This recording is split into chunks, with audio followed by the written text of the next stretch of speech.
Hi, I'm Rob Boyd, an English photographer from the UK. I decided to create this podcast series talking to international photographers whose work I truly love. I realised I knew nothing about these amazing people apart from their names and their stunning work. So I created a set of hopefully entertaining questions that finds out who they are and what they love.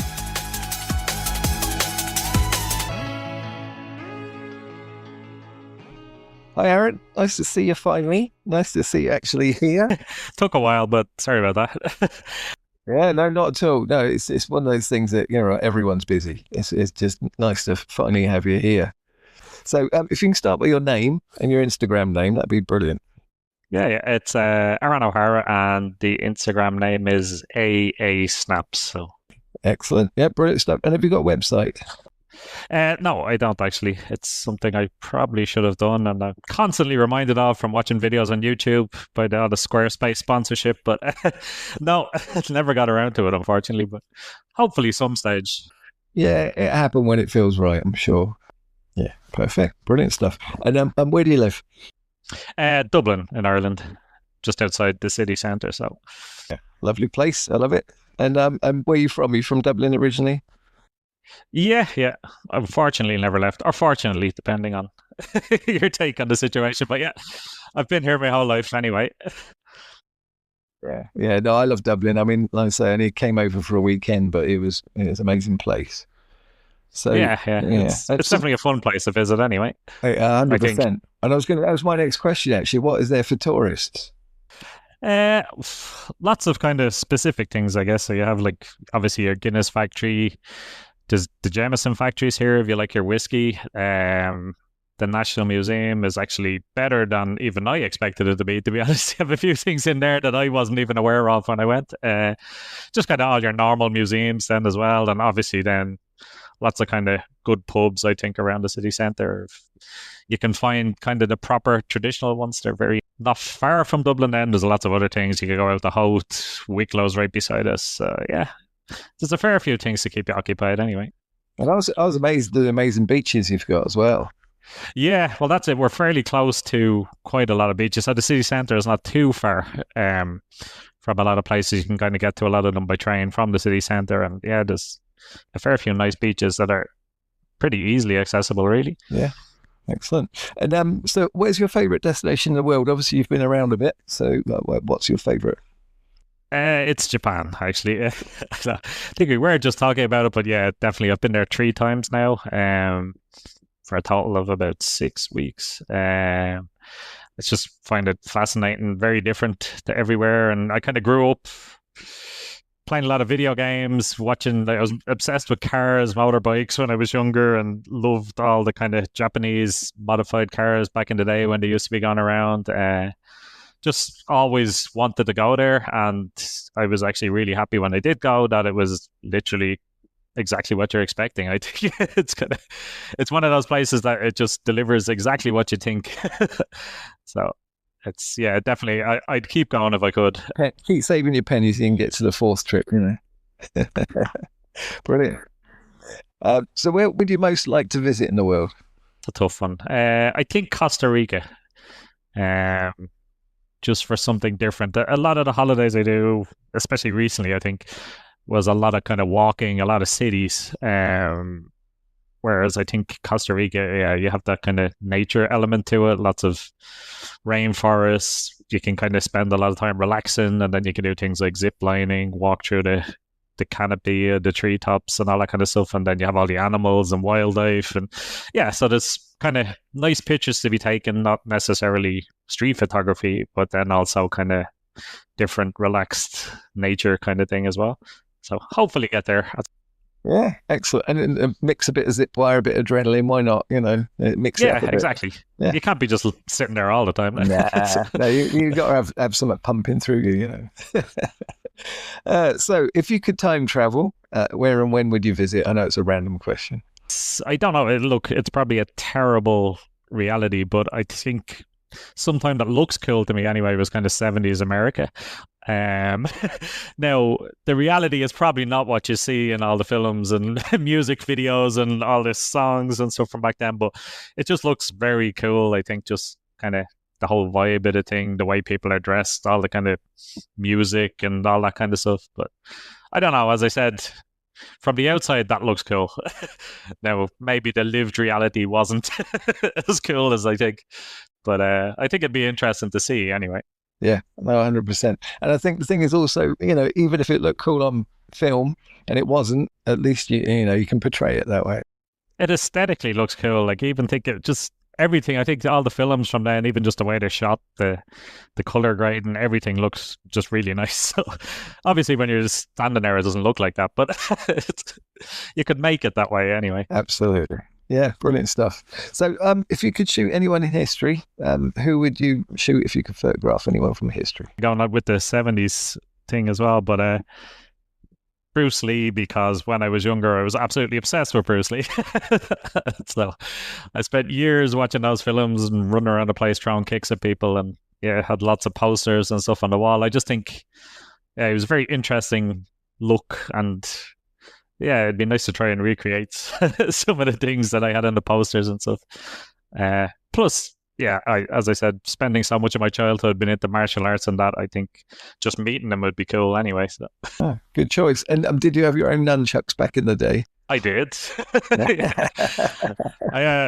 God, you just brought me back to, I remember some guy I know, actually, we were messing with him, and he took them off me, and he was kind of swinging them at another fella I know, and managed to belt himself in the face.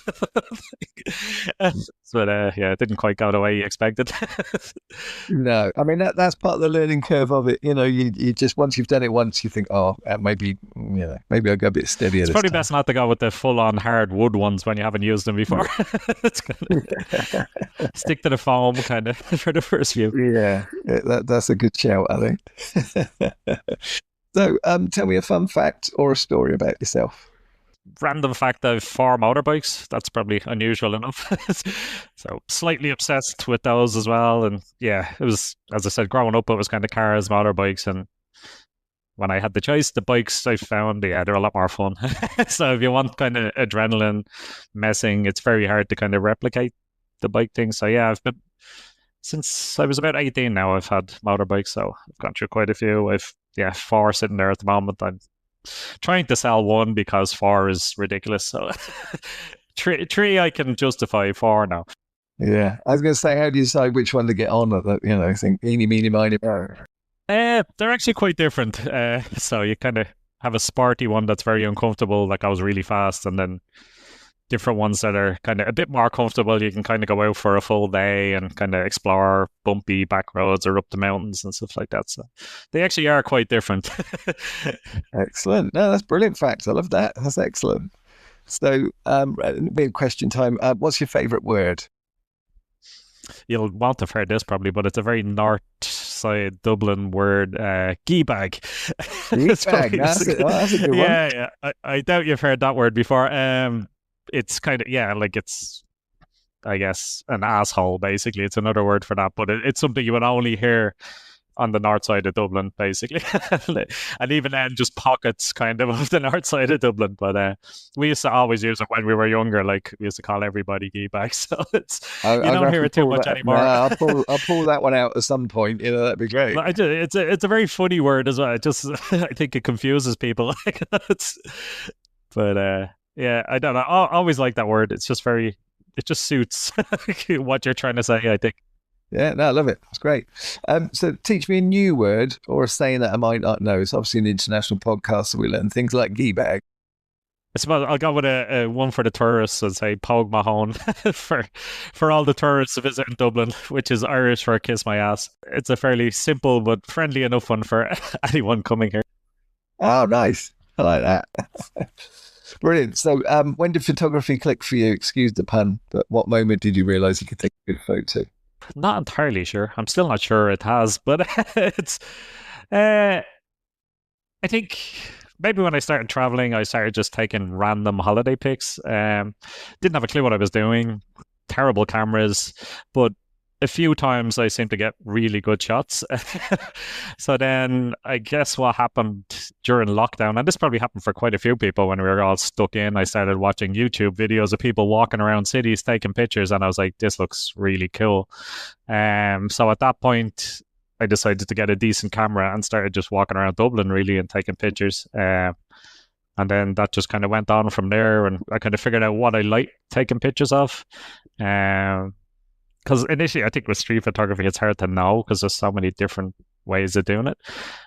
So yeah, it was just wandering around the streets taking pictures, and then eventually I kind of figured out actually these are the kind of pictures I like, and then I've kind of started trying to repeat that as much as I can, but also like trying to do other things as well, like because I find if you just keep doing the same thing that you get kind of bored of that as well. So probably maybe a year after lockdown, I started really kind of figuring out what I was doing anyway. Because that's the thing with lockdown, obviously there weren't any people. Yeah. Didn't help. Well, actually, the first time I did it, I went out and I just took pictures of all the empty streets in Dublin, and that I found was really weird because it was like a Thursday at 7 or 8 when the place would have been absolutely teeming with people and there was nobody. And I walked around all the really kind of busy parts, and yeah, I was just taking pictures of all the empty stuff, which I found quite interesting as well. Well, the thing is that'd be a good documentary as well, because obviously further down the line, hopefully we won't get another pandemic, and that'd be unique. It was pretty severe here. We were kind of stuck in it for quite a long time. We went on way beyond most of Europe, I think. We were nearly 2 years before things opened properly here. Yeah, it's crazy. I mean, I remember you and or not you as a country, and obviously Australia. Yeah, you were on a par with each other in kind of competition, and thinking, God, are we ever going to get there? Yeah, it was nuts. And some of the rules were insane. We had this meal. So at some point, about a year in or maybe more, they opened pubs, but you could only go in if you bought a substantial meal, which had to cost at least €9. So it was but you had pubs literally buying takeaways down the street and bringing them in and serving them to people. It was yeah, someone trying to make the money back from the lack of tourists. That's what it was. Yeah, but the €9 meal, it's like if you have €8 worth of food, you can still get infected. But once you hit 9, you have a buffer against it or something. It was crazy, but, look, it wasn't all awful. There were some nice aspects of it, like the quiet streets and not at the height of it, but as people came out of it, there were bits of it that weren't too awful. Yeah, crazy. Yeah, well, there you go. It's memories really. Thank God. Absolutely brilliant. So, what's your favourite 3 photos you've taken, and why do you like them? Pick one that just what pops into head. There's one I have in Shibuya at Halloween, and it was just some random girl who kind of stopped and paused in the middle of the street, and she I think it was something along the lines. She just did something she was just stopped to think and kind of looked around, and I just caught it as she did it, and I don't know. I just think it looks. For me, it's the kind of picture I really like. It's like a person in a moment. They don't know you're there, and it looks nice. There's nice colors, kind of. So that one I always really liked. Maybe from recent ones, there's one I took in Haiyan, and it's just literally 2 feet going through a puddle. But again, it just looks really nice. The colors were just amazing because there's thousands of lanterns. It was lashing rain, so the street was just the color of the lanterns, just really red and yellow, very vivid colors.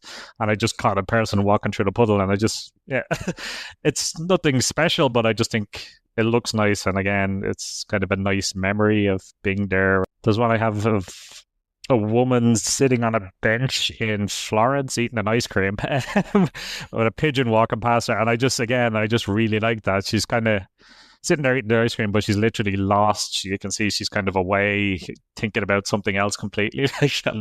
Yeah, I just really like the look of it. It's fairly simple, nothing particularly special, but just one that I like.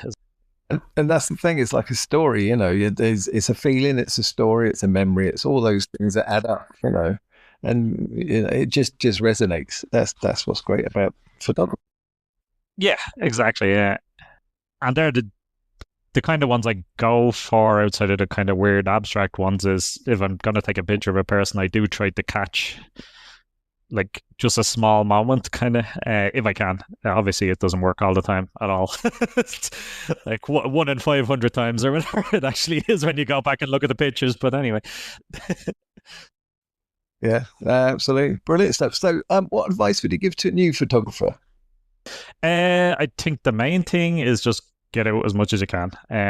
Don't worry about gear or anything like that. I think the first thing to do is just get out and start taking pictures, because I don't think there's any point in buying gear until you know what you're doing, really, and what you actually need.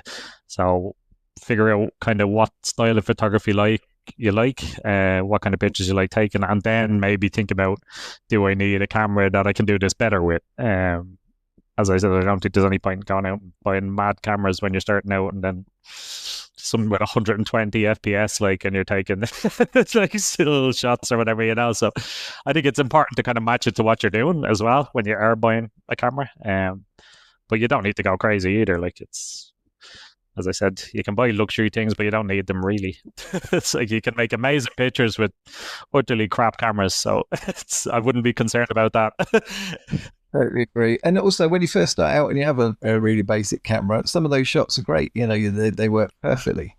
And not only that, it kind of, if you don't have 10,000 FPS and all this other stuff, it kind of forces you to actually think about what you're doing as well, which makes you better at doing the basic stuff well. And then you can kind of do everything better if you do upgrade in the future. Like, yeah, no, absolutely perfect, absolutely brilliant. So, what have you got on? What have you got next? What's your photography goals going forward? at the moment, it's just to keep taking pictures and keep traveling. I think it's kind of combining the two mostly at the moment. I haven't been out too much in Dublin actually in the last year, really. I actually haven't been out at night since you were here. That's how long it is since I was out at night taking pictures in Dublin. So, Wow, yeah. that was on what? That was probably a year ago, wasn't it? I think, was it a year ago?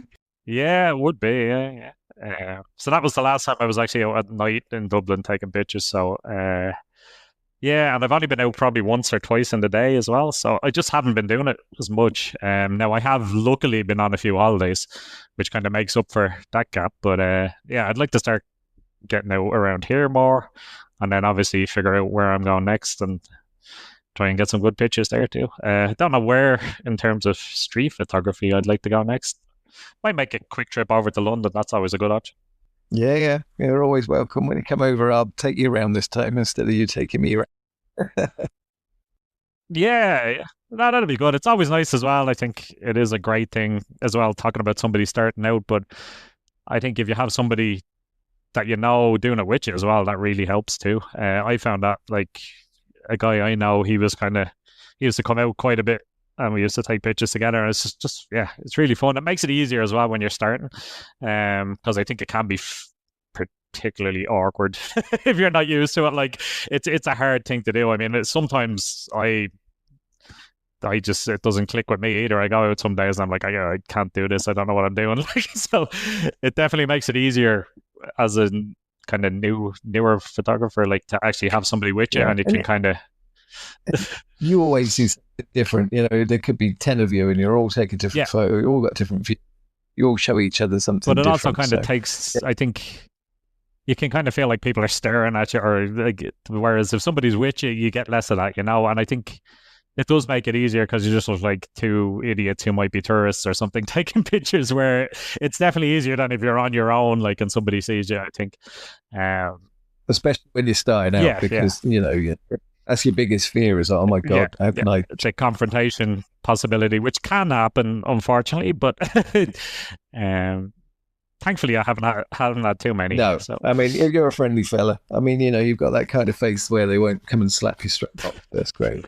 No, just, a couple of kind of accusations. Or one guy started taking pictures of me. That was weird. So he took out his phone, and I was like, all right. Say anything. And actually, when I was in Tokyo there recently, I caught a guy. I was kind of standing across from, there's a gate, a really famous gate in Kabukicho in Shinjuku. It's a red gate. It's at the start of the kind of the main street. Like, you'll probably know, you would know it if you saw it. It's like a neon gate, like. And I was standing there taking pictures of people across the road, and there was a guy with like a Leica, and I could see him kind of sneaking around, and I caught him a couple of times when I was taking pictures, and I saw him taking the pictures of me. I was like, it's fair enough, like. That's great. And I think you go to the right places as well, because for your type of photography as well, because you do colours really well. Like me, I mean, I love colour. And I mean, you suck every last inch out of the color. Is brilliant. And obviously we're wet and dark, and it just get those contrasts.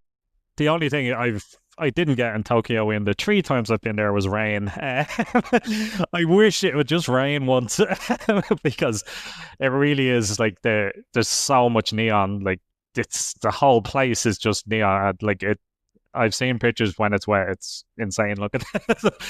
Well, there you go. Your fourth trip. That will be. Make sure you go rain. You only go. Yeah, yeah. And pray for rain, which is a weird thing to be doing when you're going on holidays. But well, thanks for being my guest. Absolutely amazing. Yeah, it's brilliant. And obviously, definitely if you get to London, if I'm coming to Dublin, we'll definitely get together again. Yeah, and I think we should try and do the film festival, the street festival next year if we can. I have to stop booking holidays when it's on, so I'll be here next year. So if you want to come over, I think it goes on. I think it's 3 days. Yeah, perfect. Long weekend. That's just long. Take 2,000 photos and you're away. And there's quite a bit organized. I think they do a few kind of photo walks and obviously talks and other things. And just they got the weather for it this year, I believe, as well. Now I was here, but it was really hot, like 20 degrees, no rain, which is rare for Ireland. So. Yeah. Definitely. If we go next year, definitely chuck you down. Excellent. Well, thanks for being here, and really appreciate it. And that's great. And you take care. Yeah, you too, and best of luck with this. It's great to see people doing things like this, and I hope it continues and keeps getting bigger.